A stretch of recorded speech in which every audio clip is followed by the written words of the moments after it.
Well, I started working with a camera just around my 21st birthday, and I'd been given it as a present, and I started taking pictures of people at university where I was studying history.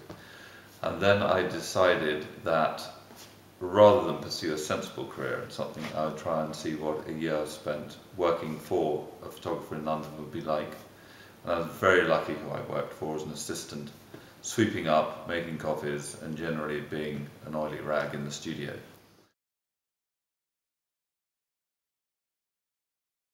Well, I spent the best part of 20 years, I suppose, working as a still life photographer.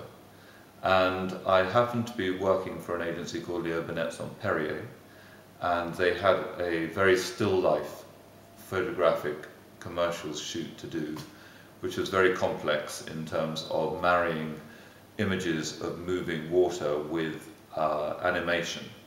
And in the middle of that job, they suggested, why don't you shoot the commercial as well as doing the stills for it? And I'd never thought about doing it before, particularly. For me, it was a great break, and it then led to all sorts of lots of little jobs to begin with, and bit by bit my client base, I suppose, in the last 15 years has got bigger and better work, as with all things, and I've ended up doing a lot of food commercials. It's probably my speciality.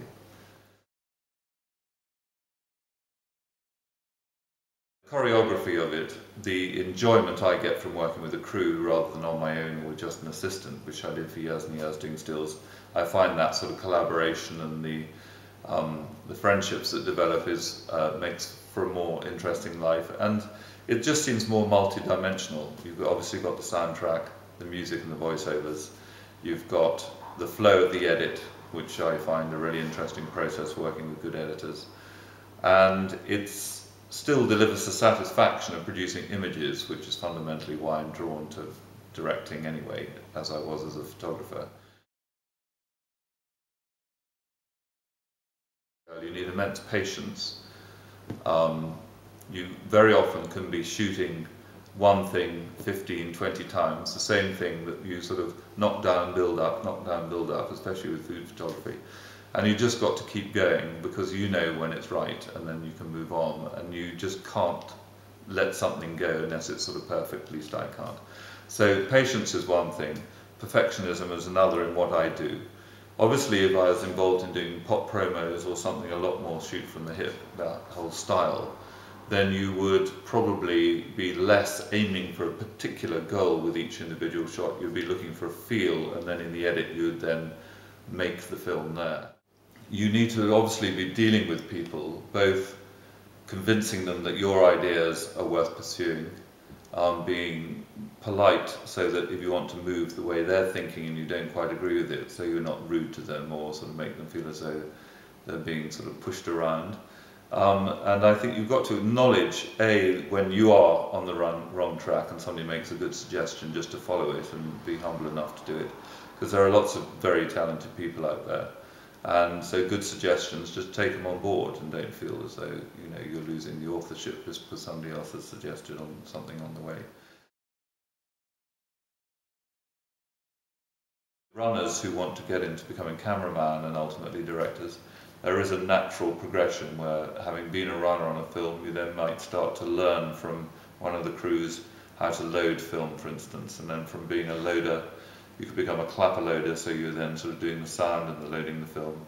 And then after that you might become a focus puller, so you're then working with the lenses on the camera. And then after that you become a camera operator. And then once you've got all those skills under your belt, you could then hopefully become a lighting cameraman, and that's when you have a very much bigger say in the look of the film, and lighting cameramen then go on to become directors. Well, first impressions always count. So when someone comes into the room to see you, first of all, if they've got a reasonable handshake, it makes a big difference. A wet fish of a handshake immediately turns you off anybody, be it a girl or a boy, for interview. The next thing is, you've got to make an effort to look reasonably presentable. Just being slovenly it's not really that one's wanting any respect oneself, but I think just for the process of interview, if you're not taking it that seriously and you can't show that you're taking it that seriously, then are you likely to take anything else to do with the job that seriously? And then if you're presenting your work, whether it is some images, if you're a photographer but wanting to get into film, or indeed you've got some shorts that you've made at college, just make sure that they are beautifully presented, because the quality of the presentation reflects on how well you'll do whatever it is you're going to be doing for somebody else, even if you're just making a cup of coffee for the first year as a runner. It doesn't matter whether the films themselves are brilliant, although it might help, because whoever's interviewing you is interviewing you to be an assistant, not to be the next Martin Scorsese. So are you going to be the helpful person to make their life easier? That's what they're looking for. You never learn anything until you do it yourself. You can spend 2 years working for a photographer as an assistant, for instance, or just always watching, but until you actually get your hands on the camera and try and do it yourself, that's the time when you start to learn.